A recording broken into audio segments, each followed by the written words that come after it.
जय सिया राम, हर हर महादेव। स्वागत है आप सभी लोगों का हमारे YouTube चैनल श्री हनुमत धाम में। आज आप लोगों के समक्ष आपका यह सेवक श्री गुरुदेव भगवान के असीम अनुग्रह, असीम आशीर्वाद से एक बहुत ही रोचक कथा विदेह राज महाराज श्री जनक जी और परम ज्ञानी ब्रह्म ज्ञानी श्री अष्टावक्र ऋषि जी के ज्ञान की कथा सेवक आपका कहने चल रहा है।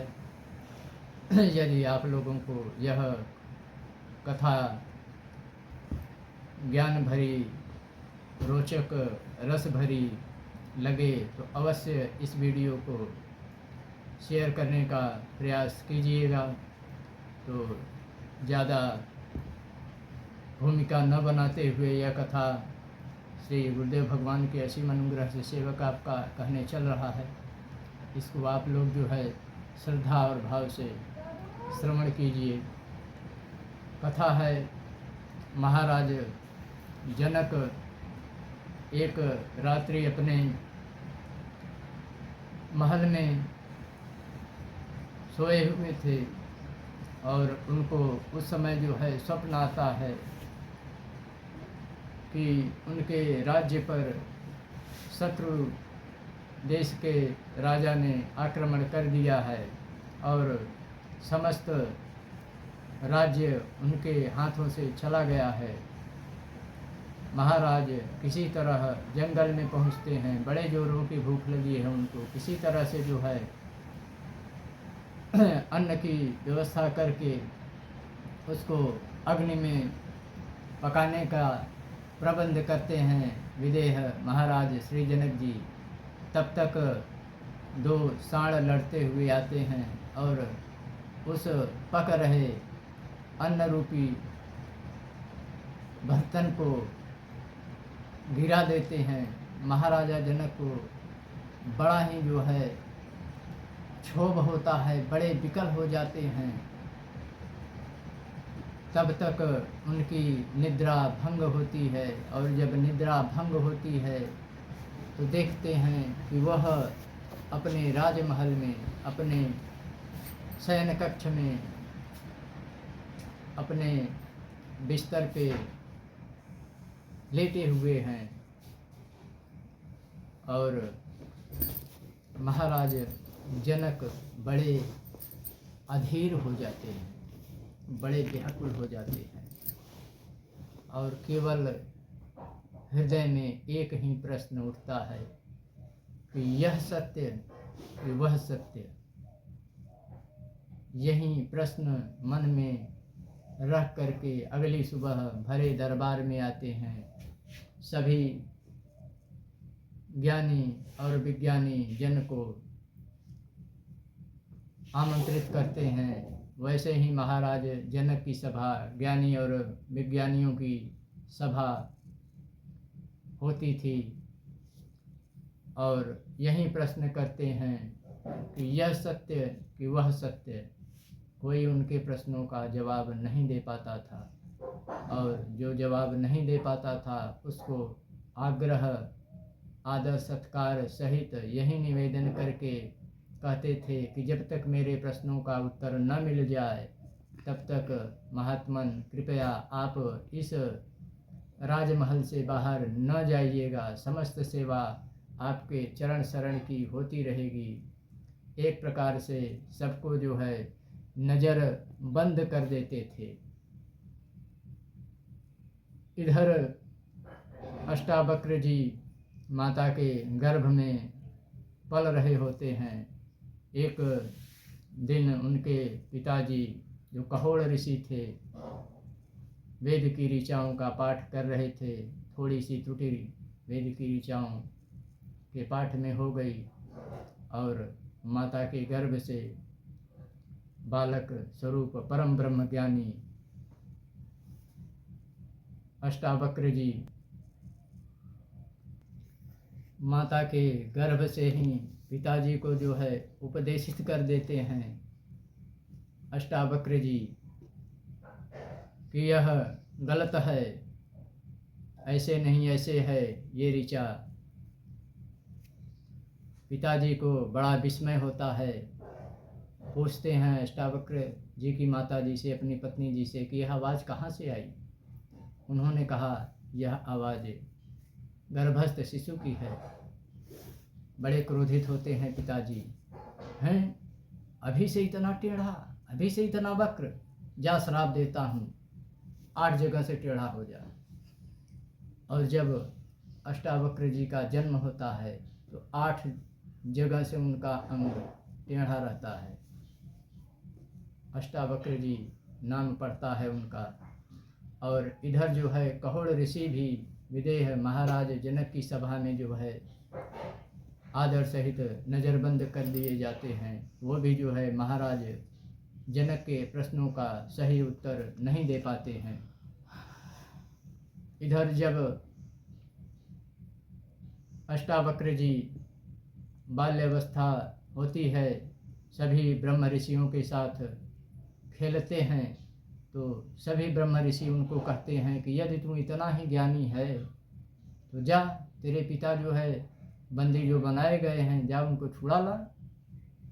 अष्टावक्र जी आते हैं, माता जी से प्रश्न करते हैं, माँ हमारे पिताजी को किसने बंदी बना रखा है, मैं जाऊंगा उनको छुड़ाने, आप बताइए। माता बड़ी चिंतित हो जाती हैं, कहती हैं पुत्र पति का वियोग तो किसी तरह सह चुकी हूँ, लेकिन पुत्र का वियोग अब सहन करने की शक्ति मुझ में नहीं है, तो कृपया इस हठ को त्याग दो।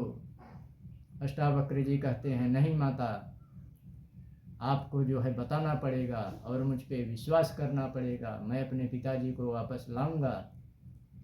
कहती हैं, नहीं पुत्र, पिताजी बंदी नहीं बनाए गए हैं। महाराज विदेहराज श्री जनक जी का कुछ प्रश्न है, जो उनके प्रश्नों का सही उत्तर नहीं दे पाता है। महाराज उनको बड़े आदर सत्कार के साथ अपने राजमहल से बाहर नहीं जाने देते कि जब तक उनके प्रश्नों का सही उत्तर नहीं मिल जाता।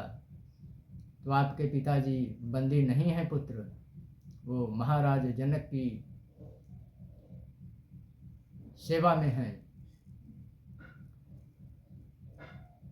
माता से आज्ञा लेकर के पुत्र अष्टावक्र चल देते हैं जनक की सभा में।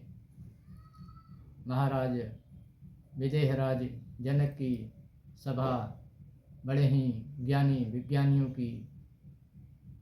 अष्टावक्र जी पहुँचते हैं, किसी तरह अपना जो है, जब व्यक्ति का अंग टेढ़ा रहता है तो चलने में थोड़ा लचक हो जाती है। अष्टावक्र जी का तो शरीर 8 जगह से टेढ़ा था। अब आप समझ सकते हैं कि कितनी उनकी चाल में लचक रही होगी। सभा में पहुंचते हैं, सभी देख करके बड़े जोर से हंसने लगते हैं। बड़े क्रोधित हो जाते हैं अष्टावक्र जी। कहते हैं, रे जनक, मैंने तो सुना था कि तेरी सभा बड़े ज्ञानी विज्ञानी की होती है, यहाँ तो सभी महामूर्ख बैठे हैं। महाराज जनक जी हाथ जोड़ करके कहते हैं, ब्रह्मर्षि बालक, आप इस तरह हमारी सभा का अपमान नहीं कर सकते हैं। हमारी सभा ज्ञानी और विज्ञानियों की ही होती है, तो फिर हंसे क्यों? आपके इस शरीर को देख करके क्या देखा? ये चर्म, मांस, हड्डी, इसको तो ज्ञानियों की सभा कहता है। बता तेरा क्या प्रश्न है, पूछ। कहते हैं महाराज जनक, यह सत्य कि वह सत्य? ब्रह्मर्षि श्री अष्टावक्र जी कहते हैं, जब तुम न वह सत्य था न यह सत्य था। जब तू स्वप्नावस्था में था तो जागृत अवस्था असत्य थी, और जब तुम जागृत अवस्था में आया तो स्वप्नावस्था असत्य थी। तो न यह सत्य न वह सत्य। महाराज जनक को वहीं पे जो है ब्रह्म ज्ञान हो जाता है और साष्टांग शरणागत दंडवत शीश झुकाते हुए श्री अष्टावक्र के श्री चरणों में उनको अपना गुरु स्वीकार करते हैं, उनको गुरु पद पे आसीन करते हैं विदेहराज महाराज जनक जी। और अष्टावक्र गीता का उपदेश महाराज जनक को अष्टावक्र जी देते हैं। तो इस तरह परम ज्ञानी ब्रह्म ज्ञानी श्री अष्टावक्र जी की कथा का यह वृत्तांत छोटा सा आप लोगों के समक्ष परम पूजनीय श्री गुरुदेव भगवान के असीम अनुग्रह कृपा से यह सेवक कहने का दुस्साहस प्रयास कर पाया। यदि जाने अनजाने में इस सेवक से, इस दास से कुछ त्रुटि हो गई हो, कुछ अवज्ञा हो गई हो, तो कृपया सभी गुरुजन, संतजन, ज्ञानीजन दास को, सेवक को क्षमा करने की कृपा करें। और यदि यह जानकारी, यह कथा, यह कहानी प्रेरक लगी हो